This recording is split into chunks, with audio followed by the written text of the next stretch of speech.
Hey, I'm glad you're here. My guest today is Patrick Spencer. Patrick is an author, a CrossFit athlete, and a warrior philosopher who truly embraces the Spartan way. In this episode, we discuss balance, discipline, and discovering your true self. We recorded this episode shortly after the tragic death of Kobe Bryant, and Patrick shares what Kobe's life and legacy means to him. As always, thank you so much for joining, and I hope you enjoy.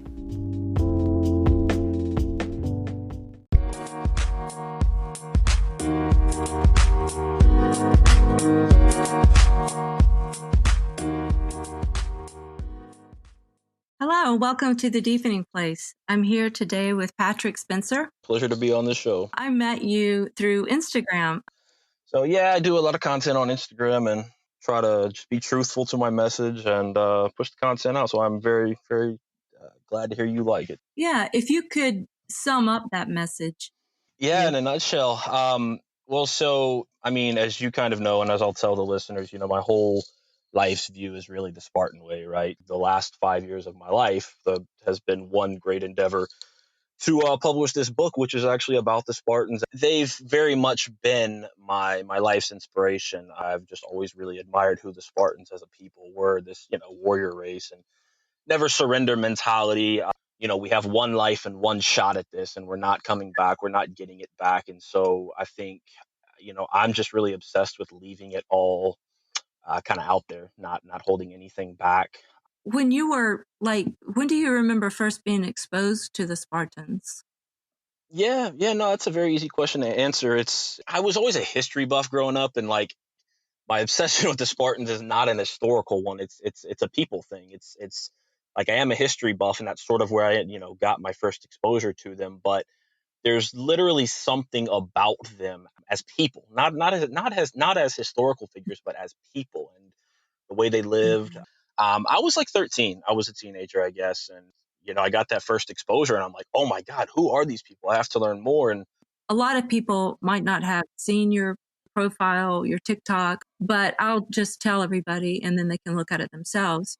You are a insanely fit person, and a lot of your content is you working on being like that kind of disciplined fit. Are you able to see Spartans and like other types of people? absolutely, yeah. So for me, a lot of it does start with kind of the training discipline. But no. The Spartan mentality is far beyond the physical. And that's actually a really, really important thing to talk about. It really is, I would say, the encompassing of, I guess, what you would call all three facets of the human being, mind, body, and soul. One way I really look at the Spartans and what a Spartan really is the perfect embodiment of the physical and the philosophical. That's a big thing I strive to be as the philosopher as well. So it's a great question you ask, because yes, it's the last misconception that I would ever want anybody to have about a Spartan and what somebody who tries to live that lifestyle is that it's purely physical. It's far beyond that. I feel like there's like three directions I want to go here. One pet peeve that I have when people say real men and then they fill in the blank. Just for you, I feel like you're like the embodiment of like the warrior archetype. There's also the king, the magician, the lover, and that's all kind of different people, like scientists and people that might not exactly match that masculine ideal, like the nerds and the more creative types, the artists and the softer type of people. I would love to get your take on that. I could say so much, and I'm gonna have to try to nutshell it, because I think that's something I could talk about a lot. I follow a lot of the same alpha male type personalities.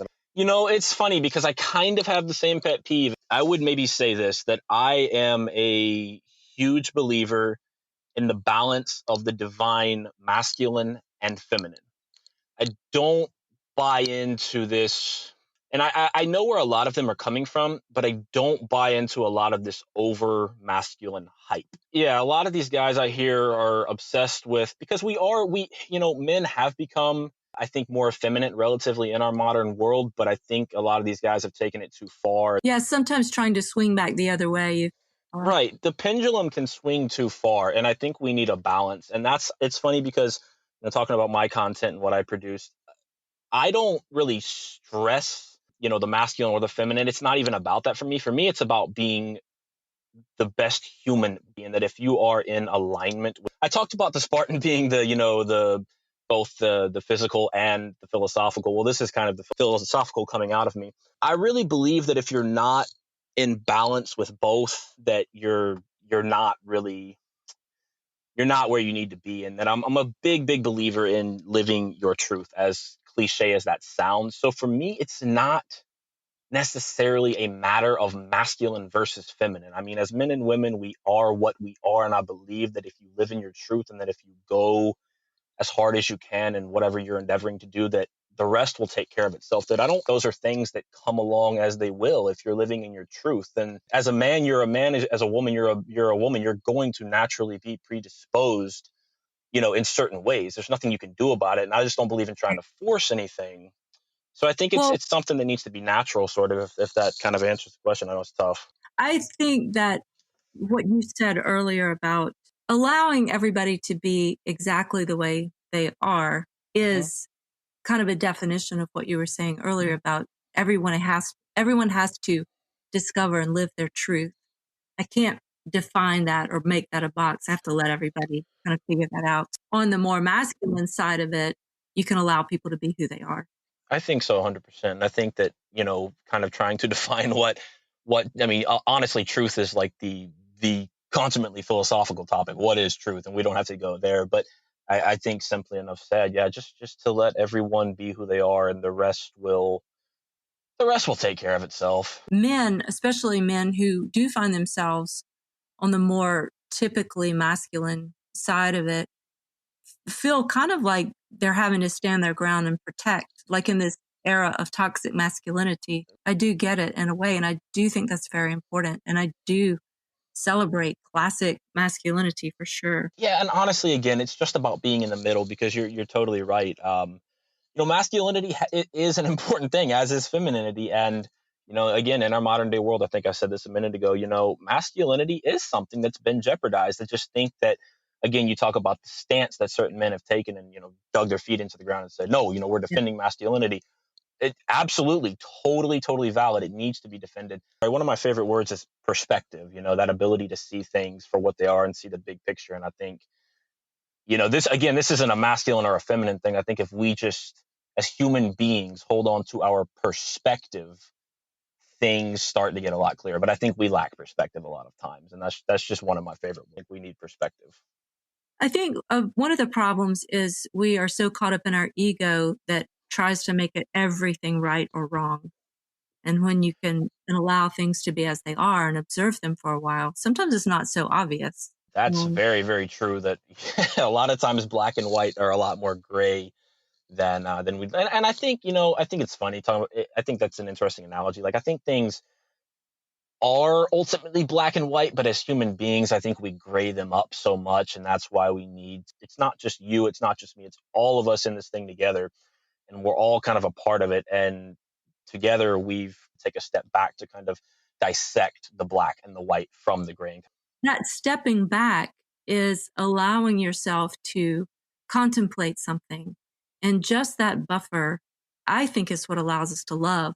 When we take that step back and contemplate, our mind is wired to judge things right or wrong in order to protect us. And that goes back to running from the lion in the jungle. But if we can Exactly.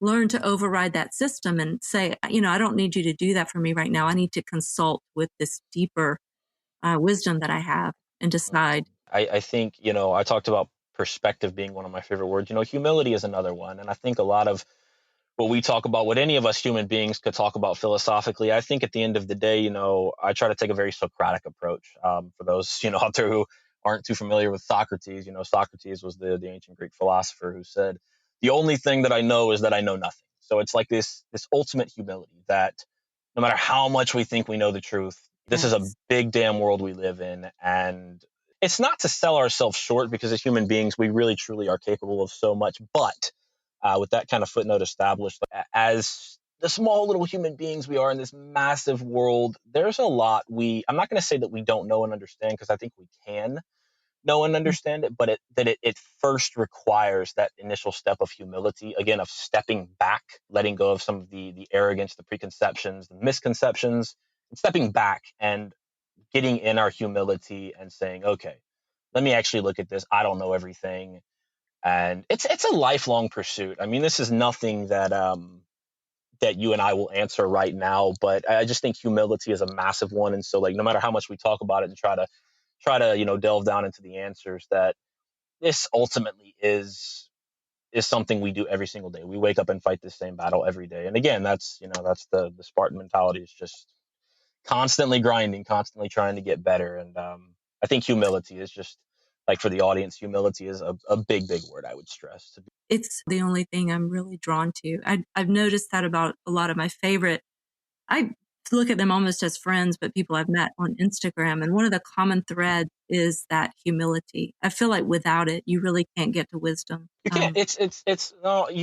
I'm not going to say anymore. You just hit the nail on the head, and that is literally what Socrates would have said. I mean, if he didn't say it explicitly, that's what he was getting at. That the first, and it's funny. That's actually what he said. That, we know him as one of the greatest philosophers of all time, and that's essentially what he said. That if you want to find wisdom, you first have to admit that you don't know jack.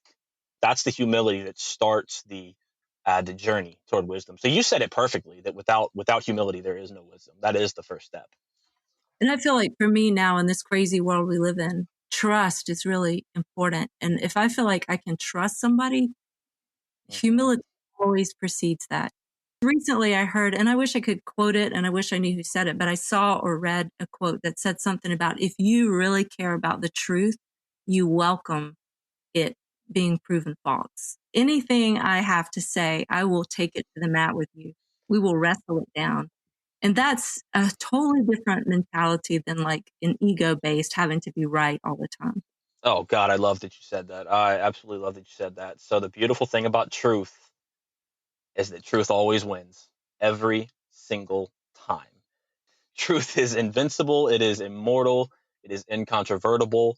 If something is true, it will stand the test of time. It will stand every test. And I think this is a lot of one thing I haven't talked about kind of yet is sort of what I call the me versus me battle and walking in your own power. If you are doing those things and you are, walking your own powers is kind of like is basically the same thing as living in your truth. If you're doing that, what is supposed to happen is going to happen. You don't have to really try.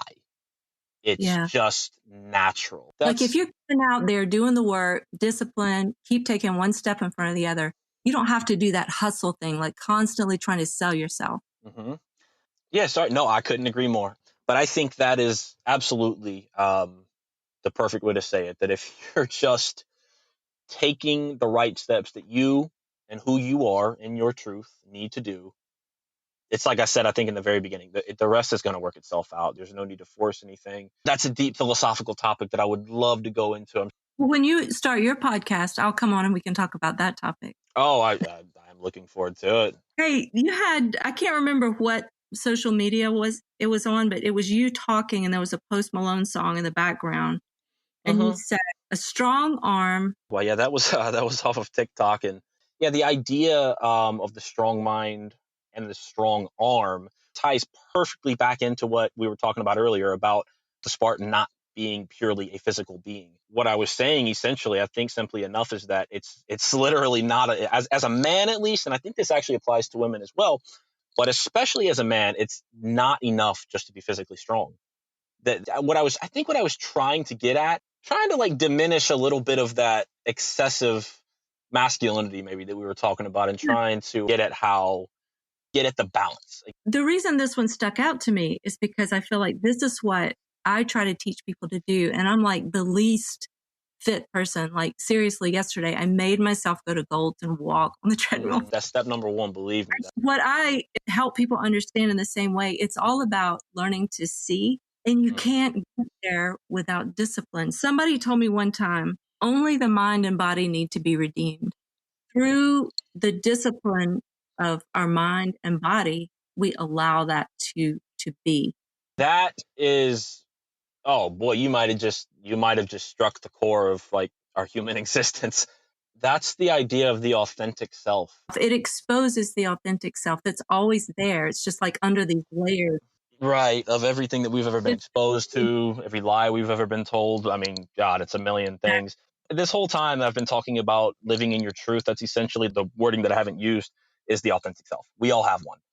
And ultimately that is what this, I really believe that's what this all comes down to, finding who you truly are and just scraping away all of the layers of whatever you've ever been exposed to, all the lies you've been told.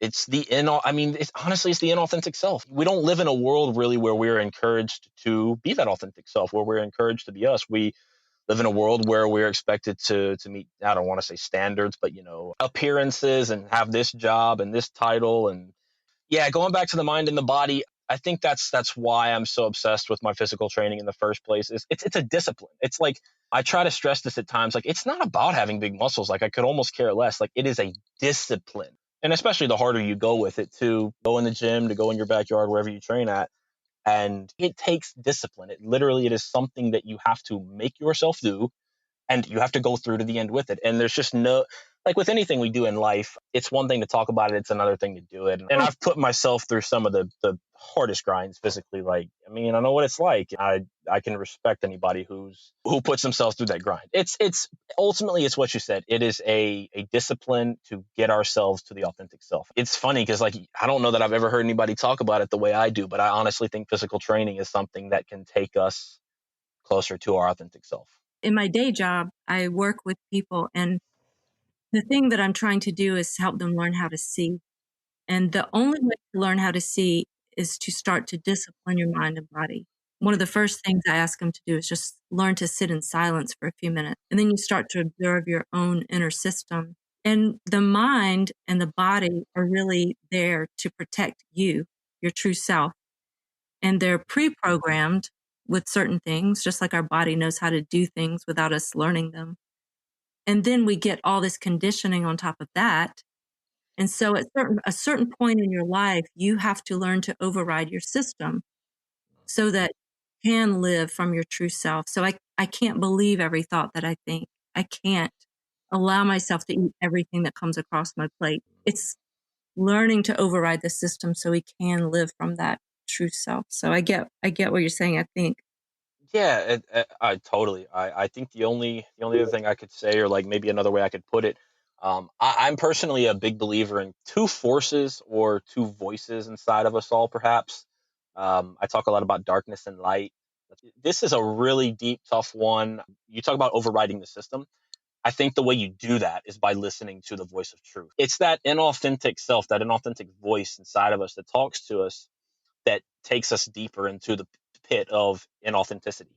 But I think it is the moment that we begin to listen to our truth, to the authentic voice inside of us, can override that system. That's what got me thinking about when you talk about overriding the system. One thing that caused me to reach out to you, and I think this ties in with what you're saying, is your sense of vision. And to me, that is the thing. So you establish that vision based on your true self. That's your word. Mm, And then every dark thought or everything that comes across, you judge it in relation to that vision. Is this in keeping with my vision?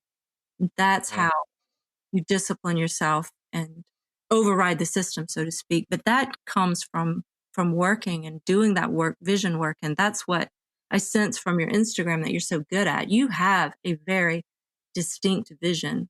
Yeah, I mean that means the world to hear. That's it, vision and truth. Absolutely. No matter what we do, no matter how strong we are, no matter how much we train, no matter how much we discipline ourselves, it's always there. The only thing you can do is fight it. Right. And then and that's like, you talk about my vision. Like, I just kind of live to fight. It's not that there's never a moment to step off the accelerator, but I think just simply enough, I would suffice it to say, like, the fight never ends. When we learn to love our fight, basically when we learn to love the work, right? Because I think like what kills us, like what do you see people doing every day, like going into their jobs that they hate? The reason people end up being unsuccessful is because they don't like what they do. And I do, when you learn to literally love the work, when you learn to love your process, again, it goes back to living in that truth and that authentic self. Like it just happens, it just flows, and that is what I try to do. That is the key, I think, understanding what your vision is, what your truth is, and then living from there. Yeah, and you have to be kind of uncompromising in it. And a lot of people will see. This is where it gets tough because then, like, a lot of people will kind of hate you for it. It's a very adamant kind of mentality, and a lot of people just don't get it. And a lot of folks are going to expect you and want you to societally conform rather than be your authentic self. And that is a conversation unto itself.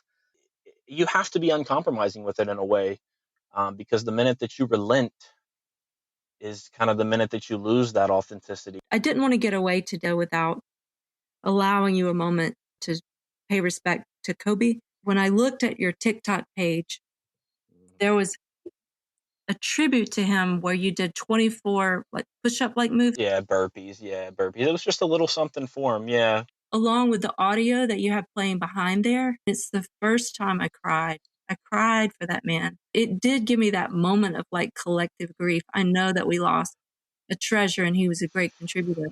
Yeah, thank you. Yeah, no, I'll definitely take a minute because he is, oh, he's worth a minute and more. I mean, that's move. First of all, it's moving to hear that I was able to move you in that way, and ultimately that he was able to. Look, as simply as I can put it, and God, this is tough because I'm not just saying it because he just passed. He literally was one of my. There's a few guys in my lifetime. Kobe Bryant was one of those guys. I just make no mistake, I cried too, and that's a very hard thing to make me do. I don't cry. He molded me.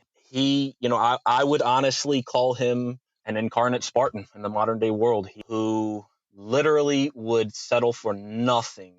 We talk about that vision, and he was a rare breed. He had a knack for pursuit. Like, at the risk of sounding arrogant, it takes a lot to impress me to do that. I just literally mold myself after the guy, and I think that what honestly what you see in me, all the things that you've mentioned that you've kind of been able to see from me and dissect from me, those are a lot of reflections of Kobe. He was a guy who wanted to be nothing less than the best, the champion at all costs, the humble, and just I think every he embodied every trait that I love and respect. And I truly, yeah, I mean, I'm heartbroken and probably always will be. No way for me to find the words to say how much I love that man. And I didn't know him, and that's the crazy thing. I've felt that way about people before. I completely understand. I wanted to read, you had as part of your story on Instagram today, something from Men versus Mediocrity that Yeah, said, killer instinct is the ruthless determination of a man to win and succeed will last beyond his lifetime. that was Kobe. I mean, that is the perfect tribute to Kobe. That we are what we do in this moment, and kind of like every hero, every legend who has ever been created, forged, made, it's because of his actions.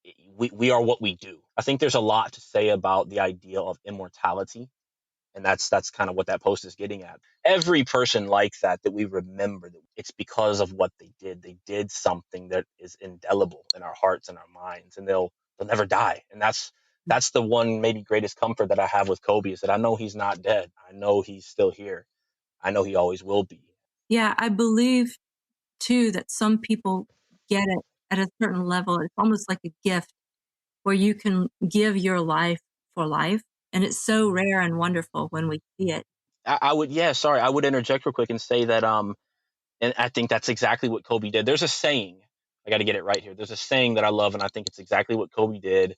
I think it's what every legend does. And that is that your purpose in life is to find your gift, and then your duty is to give it back to the world. Oh, I love it. Yeah. That would be, yeah, to me, that would be kind of the ultimate summation of, it's not just us, right? Like, it is this whole conglomerate of humanity. And if it's just us as individuals, what the hell are we doing? It starts with us. I referenced the me versus me battle, but it starts within, starts with you fighting the internal battle, getting into your authentic self. You have to do the work first yourself. That is my main message. And we'll have this for another session. But when you see all the world falling apart around you, you still have to go within, get yourself right first so that you will have something to offer. Well, I feel like are making their mistake right now. They're so concentrated on what's happening outside of themselves that they're not useful. That will absolutely have to be the next topic of the next podcast, because that is it.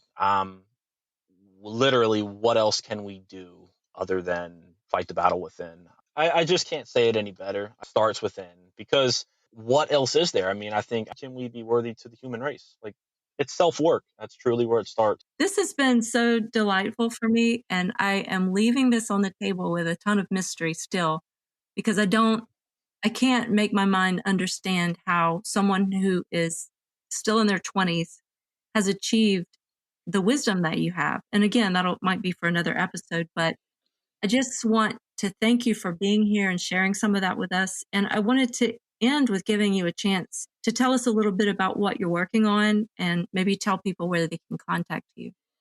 Yeah, absolutely. I think the best place to contact me is probably going to be through my Instagram. That's Truly Spartan. Website Truly Spartan as well. All handles are the same. TikTok, Facebook, Instagram's going to be best place to find me. Contact. I think there's two major, and honestly, there's one big thing that we left out of the conversation. I'm also training for the CrossFit Games. For anybody who's not familiar with what that is, it's literally the competition for the fittest man on earth, fittest man and fittest woman. I am currently training for that, as well as March 19th, publishing my first book, An Eternal Truth About the Spartans, historical fiction. That pretty much is my life. I just honestly think, and I mean, again, you kind of see Kobe there. Like, I think in some way or another, I'm trying to do something that the world will remember me for, some way that I can. Again, we talk about starting with the self work. I'm trying to be the best me that I can be and achieve the most that I can, so that I can give it back to the world. And I don't know, hopefully some way make a difference, hopefully some way influence someone. But I think, those are the two big things that I'm working on. So I haven't made it yet, but I'm damn sure trying to. Well, you're giving it everything that you have. And I think one of the best ways we can make a difference is to model for people what's possible. And Hmm.